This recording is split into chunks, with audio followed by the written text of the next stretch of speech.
Hi guys! Welcome to the Mindcast Circle. Here we are diving into all things psychology and personal growth in a super fun and chill way. I'm Wanda and I'm stoked to explore this journey with you all. And I'm Baby. Today we are talking super important topic, wants and wisdom, navigating the path of recovery. And I'm Fatma. We've also got Jihan and Maru with us today. Welcome guys. Hi everyone, I'm really excited to join this episode. Hey guys, I can't wait to share story and hear some experience from all of you. Our brains are wired for connection, but trauma rewires them for protection. That's why healthy relationships are difficult for wounded people. Do these words speak to you? Trauma can come from many difficult sources, and sometimes this includes those closest to you, your family. Negative experiences you had growing up, or even heavy responsibilities and expectations placed on you throughout your childhood can often be too difficult to forget.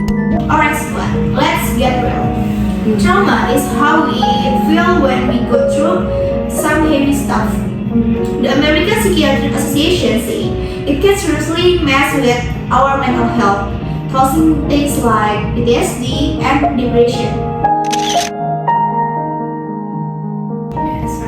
And there are different types of trauma.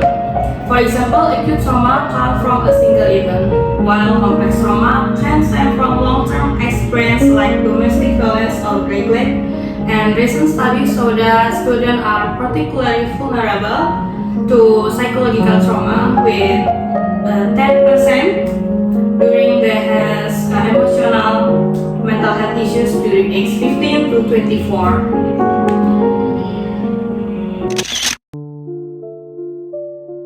So guys, let's spill some tea about our trauma stories. I'll go first. I had a motorcycle accident on my birthday. What was supposed to be a lit day turned into a total nightmare when I wake up and got hurt. After that incident, I got kinda anxious riding my bike. Word that my negative thought will actually come true. That sounds really tough, Wanda. My traumatic story is a huge argument between my older siblings and our parents. When it happened, the tension in the house was unbearable, and I felt really uncomfortable. It was like being stuck in the middle without knowing how to help.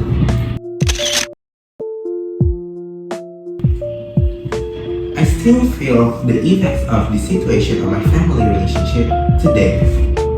I totally get that feeling. My traumatic story is about losing a senior who passed away while studying away from home. He was such an inspiring figure for many people, and his loss made me anxious about going for college myself. You all have such touching stories. I like to share mine too. I lost my close cousin right after graduating, and he promised he will come to my graduation ceremony. But on his way there, he served crisis health and didn't make it.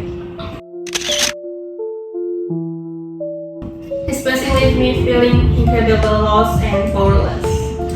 I'd also like to share a bit of my experience too. Throughout middle school and high school, I went through some verbal bullying. They would tease me about my appearance, and that would, that made my self-esteem hit an all-time low.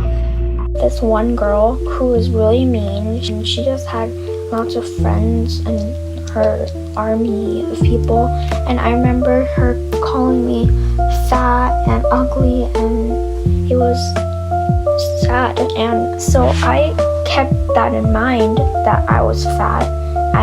I listened to what she said, and I decided to start losing weight. So I decided to not eat as much, and I would eat like a few vegetables every day. That experience left a deep mark on how I perceived myself and greatly affected my mental health.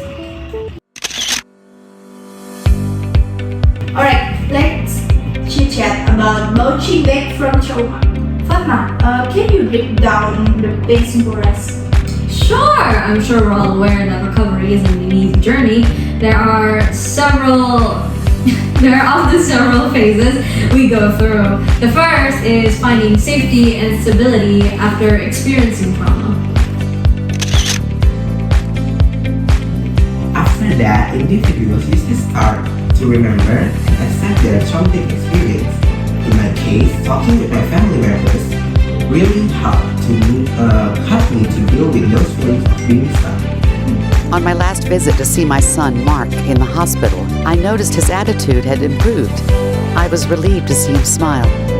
Supporting him in his recovery journey isn't always easy. Our last several family visits with Mark were intense. My husband and I are fighting more, and I tend to lose my patience quickly with my other child. We'd sometimes just sit in silence. We didn't know how to react or what we could say to make his situation better. Mark's therapist suggested that we could benefit from family therapy. We initially brushed the idea aside. At the time, my husband and I thought our family didn't need any help. I assumed it was Mark who had all the issues. But the more I thought about it, the more I realized that trying to cope with the challenges of Mark's mental health condition had taken a toll on the whole family. I made a call to Mark's therapist. He recommended a licensed therapist who specializes in family therapy.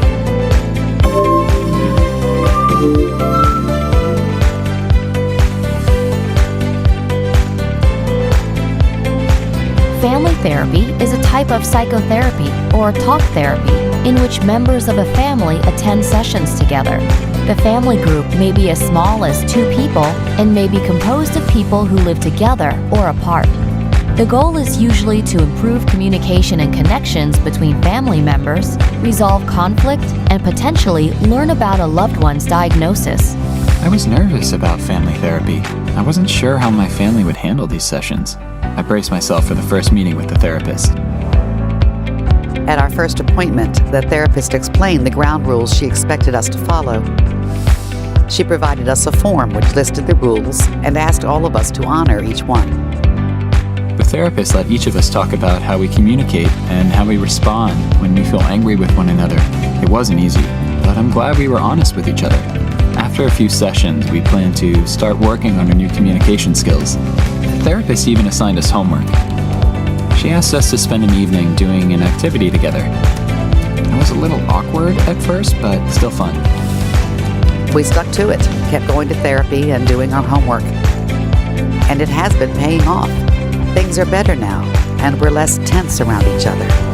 Managing Mark's condition is also a bit easier since we're talking more and using the new skills we've learned.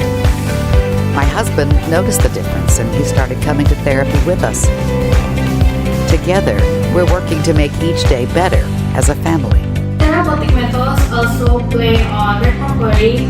Cognitive behavioral therapy or CBT and EMDR are some approaches that have proven to person in their healing process. Okay.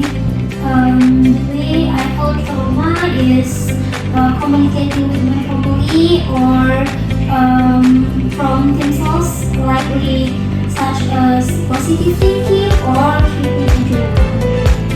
Before we wrap up, let's get some key points. Trauma can be removed, but with the right support and strategies, recovery is totally possible.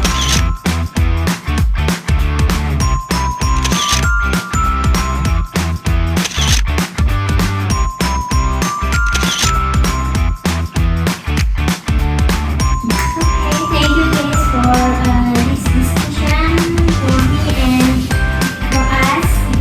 Thank you guys.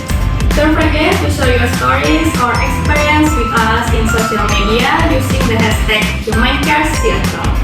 Thanks for tuning in to the Mindcast Circle. Make sure to follow us on your favorite platform so you don't miss out on future episodes. Bye guys!